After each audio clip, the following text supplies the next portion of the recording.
महासती मैना सुंदरी,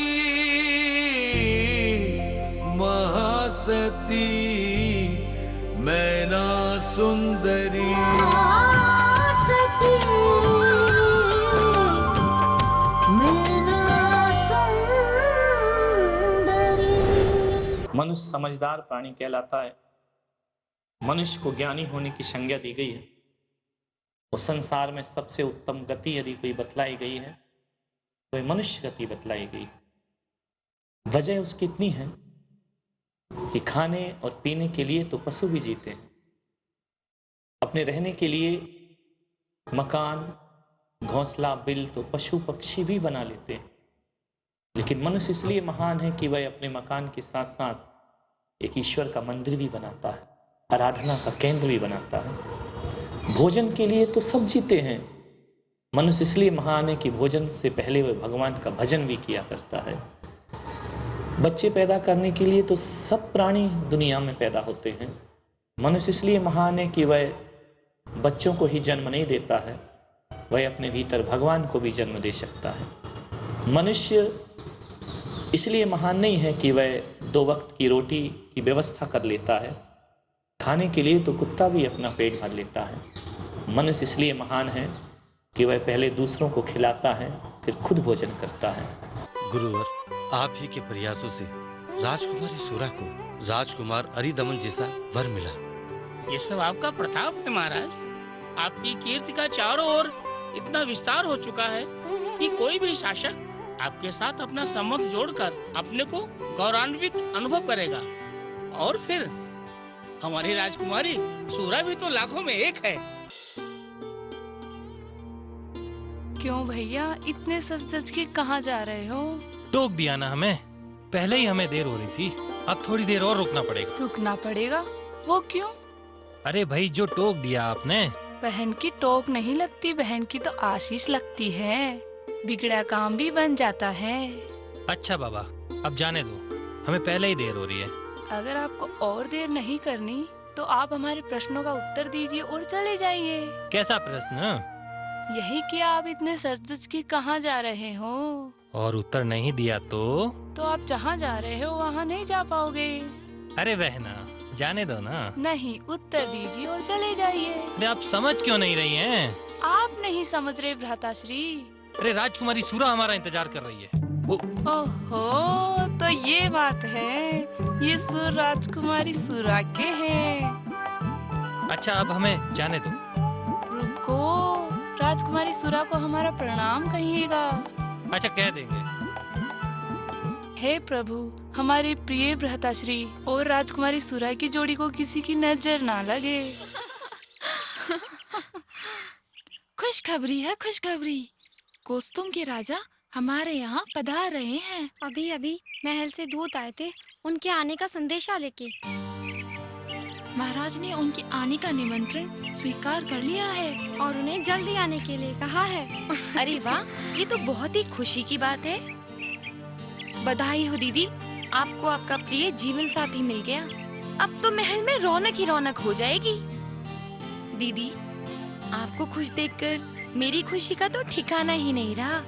कहते हैं बहुत भाग्यशाली होते हैं वो लोग जिन्हें उनका प्रिय सदा सदा के लिए मिल जाता है। हाँ, हम बहुत खुश हैं। पिताश्री ने हमें हमारे प्रेम से जो मिलवा दिया। मिलन तो वही होता है जहाँ संजोग बनते हैं। हम बहुत खुश हैं। हमने जो चाहा था वो हमें मिल गया। ऐसा लग रहा है जैसे खुशियाँ चारों तरफ से बरस रही हो।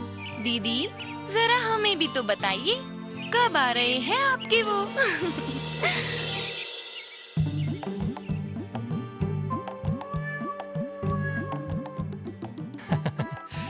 आप भी उज्जैन की राजकुमारी सुरा की तरह बहुत सुंदर हैं और चतुर भी हैं। ये लीजिए, और अब हमें जल्दी से ये बता दीजिए, हमें यहाँ बुलाने की योजना किसकी थी और वो कहाँ हैं जिन्हें देखने के लिए हमारी आंखें तरस रही है?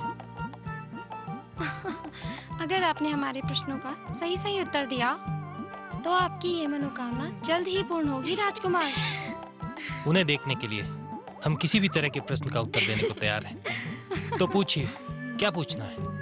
सोच लीजिए, अगर आपने प्रश्न का उत्तर गलत दिया तो प्रश्नों की संख्या बढ़ भी सकती है। और अब आप देर न कीजिए, पूछिए क्या पूछना है। तो बताइए, राजकुमार अरिदमन जी को यहाँ बुलाने की योजना किसकी हो सकती है? बड़ा ही साधारण सा प्रश्न है, बड़ी साधारण सी बात है। हमें यहाँ बुलाने के लिए सारी योजना हमारी होने वाली रानी राजकुमारी सुरा ने की है। राजकुमार, आपने हमारे प्रश्न का उत्तर गलत दिया, लेकिन अब हम आपको और व्याकुल नहीं करेंगे। इस युक्ति में जिसका हाथ है, चलिए हम आपको उनसे मिलवाते हैं। आइए। राजकुमार, अब हमें आज्ञा दीजिए। अच्छा जी।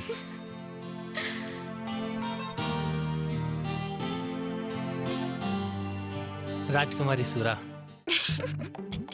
हमें आपसे मिलने के लिए आपकी सखियों ने बहुत परेशान किया। हम कब से आपको मिलने को व्याकुल हैं। आपकी सखियां बहुत शरारती हैं। कृपया आप अब हमें आपके चांद से मुखड़े को देखने की अनुमति दें। राजकुमारी सुरा, अब विलंब न करो, हमें उन आंखों को देखने दो जिन्हें देखकर हम सब कुछ भूल जाते हैं। हम हैं आपकी इकलौती साली राजकुमारी मैना सुंदरी। ओहो, ये सारी योजना आपने रची है। आशा है आपको बुरा नहीं लगा होगा। शास्त्रों के अनुसार अपने होने वाली जीजा से साली मजाक कर सकती है। माफ कीजिएगा राजकुमार अरिदमन, अगर आपको हमारी इस बात का बुरा लगा तो इसके लिए हमें क्षमा कर दीजिएगा। हमारी बहन सुरा आपकी उधर प्रतीक्षा कर रही है। अब आप जल्दी जाइए। जाइए जाइए।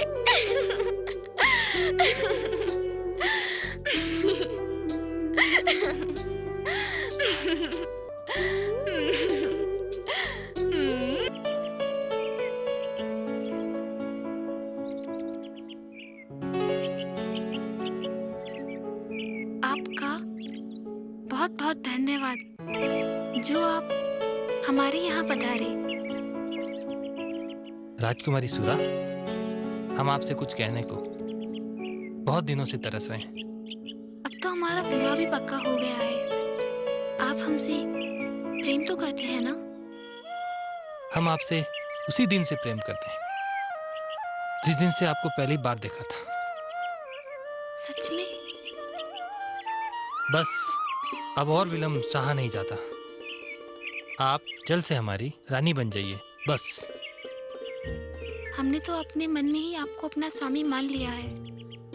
बस कुछ औपचारिकताएं शेष है जो हमारे माता पिता को पूर्ण करनी है, जिसके साक्षी ये समाज, ये दुनिया और देवी देवताओं को माना जाएगा।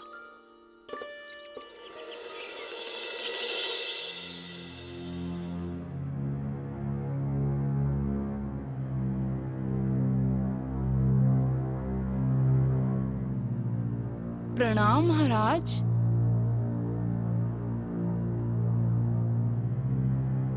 क्या आप में वो योग्यता है जो हमारे राज्य में भरण पोषण कर सको? क्षमा करें महाराज, पर हम यहाँ अपना उपहास कराने नहीं आए, वरन अपनी कला के बल पर अपना रोजगार चलाने आए हैं। ओह, अपने आप पर इतना गुरूर। क्षमा करें महाराज, माना कि हम एक नर्तकी हैं।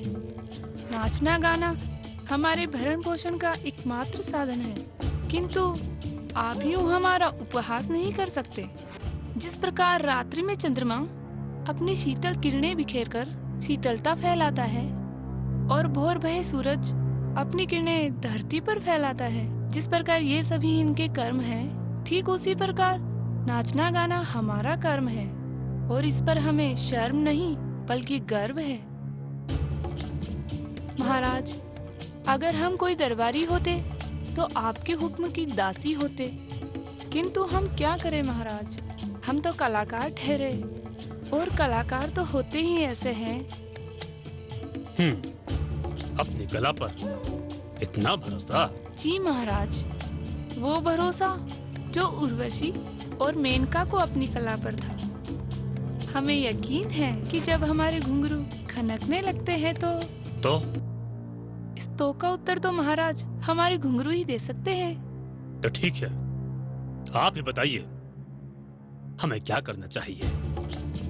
बस एक बार महाराज आप हमें सेवा का मौका तो दीजिए, फिर हम आपको बताएंगे अपने हुनर का कमाल।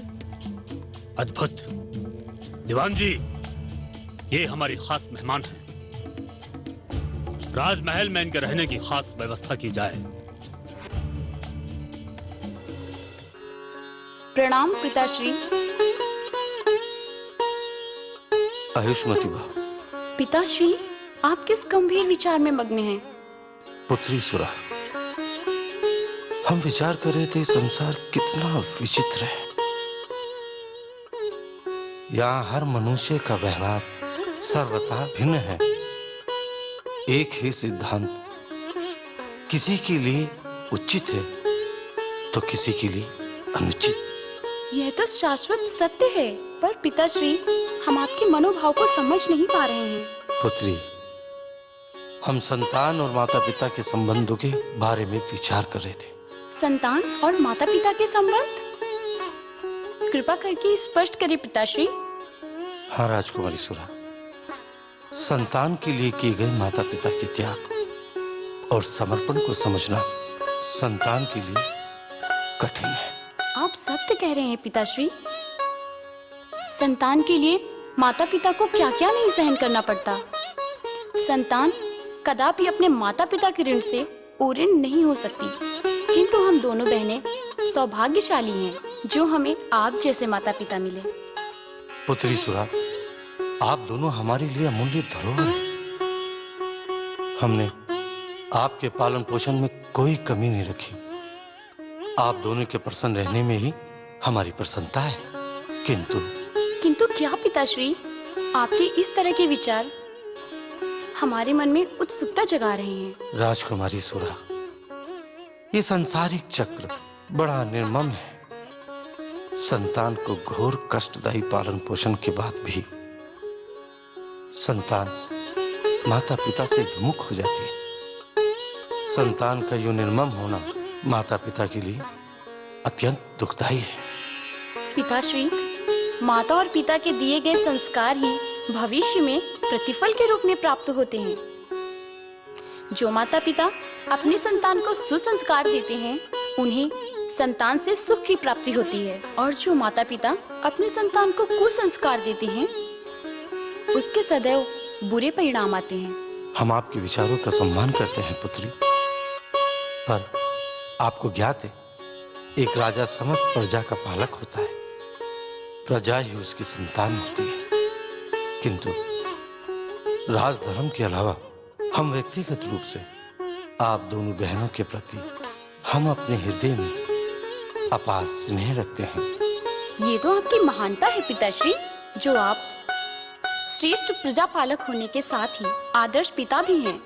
आपने सदैव पितृधर्म का पालन किया है। प्रिय पुत्री, हम आपके विचारों से संतुष्ट हैं। हमें भले भांति ज्ञात है आप दोनों बहनों के मन में हमारे प्रति अगाध प्रेम। अब हमें आज्ञा दीजिए पिताश्री। प्रणाम। आयुष्मती भव।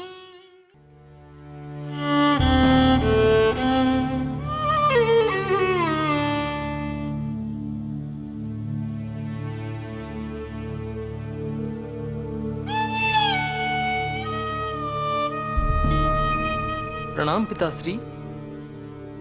आओ पुत्र। क्या हुआ पिताश्री?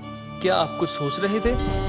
हाँ पुत्र, आज हम बड़े धर्म संकट में पड़ गए। एक तरफ सत्य है श्रीपाल और राजमाता के रूप में, एक तरफ असत्य है हमारे ज्येष्ठ पुत्र वीर दमन के रूप में। आपने कटु सत्य कहा पिताश्री। समझ नहीं आ रहा पुत्र, किस तरह निर्णय लूं। श्रीपाल अपने रोग से पीड़ित है और राजमाता को वीर दमन ने काल कोठरी में डाल रखा है। किसी की मदद करूं तो कैसे करूं? पिताश्री, अगर हम मौका देखकर राजमाता को काल कोठरी से मुक्त करा दें तो? तुम्हें पता है पुत्र तुम क्या कह रहे हो? अगर इसकी सूचना वीर दमन को लगी तो? यह बात तो आपके और हमारे बीच में है। यह बात किसी और को कैसे पता चल सकती है पिताश्री? किंतु ये करेंगे कैसे? वह सब आप मुझ पर छोड़ दीजिए पिताश्री। यदि ऐसा हो सकता है तो बहुत अच्छी बात है। राजमाता को मैं कैद खाने से कहीं सुरक्षित स्थान पर ले जाऊंगा ताकि वे सुकून से रह सकें। हमें गर्व है कि हमें तुम जैसा पुत्र मिला। जाओ पुत्र, अपने कर्तव्य का पालन करो। आज्ञा दीजिए पिताश्री। आयुष्मान भवा पुत्र। प्रणाम राजमाता। यशपाल, तुम्हें किसी ने देख तो नहीं लिया? मुझे अब किसी की परवाह नहीं है राजमाता। बहुत सह लिया आपने और हमने, अब नहीं सहेंगे। आपने हमें गोद में खिलाया, सब कुछ आपका होते हुए भी आप इस कारागार में पड़ी हैं, और वो वीरदमन क्रूरता से राजगद्दी पर बैठा है। ऐसा नहीं है पुत्र, पिछले जन्म में जरूर कोई बुरे कर्म किए होंगे, इसीलिए आज हम राजमाता होकर भी कारागृह में हैं। नहीं मां, नहीं, ऐसा नहीं हो सकता। पुत्र, तुम ये भी तो देखो कि वीरदमन और तुम एक ही माँ की संतान हो, लेकिन फिर भी कितना अंतर है दोनों में। वो कितना दुर्व्यवहारी और अत्याचारी है, और तुम कितने मधुर भाषी और सरल स्वभाव के हो। राजमाता, शायद आप सही कह रही हैं। इसलिए पिताश्री और मैंने एक निर्णय किया है कि मैं आपको यहाँ से आजाद कराकर कहीं दूर किसी सुरक्षित स्थान पर पहुँचाऊंगा। लेकिन ये कैसे मुमकिन है पुत्र? इतनी सख्त पहरेदारी में तुम मुझे कैसे बाहर निकाल पाओगे? वह सब आप मुझ पर छोड़ दीजिए राजमाता। वीरदमन अगर यहाँ का राजा है तो मेरा भी तो कोई अधिकार होगा इस राज्य में। सब आप मुझ पर छोड़ दीजिए। मौका देखकर मैं इस कार्य को पूर्ण करूंगा। जुग जुग जियो मेरे लाल। माताश्री, ये बुराइयां अच्छाइयों पर हावी क्यों हैं? जबकि अच्छाइयों को तो बुराई पर हावी होना चाहिए। आप बिल्कुल सत्य कह रही हैं पुत्री। एक ज्ञानी मनुष्य में भी दुर्गुण चले आते हैं। ये बात इतनी सरल नहीं है कि बुराई पर अच्छाई की विजय हो।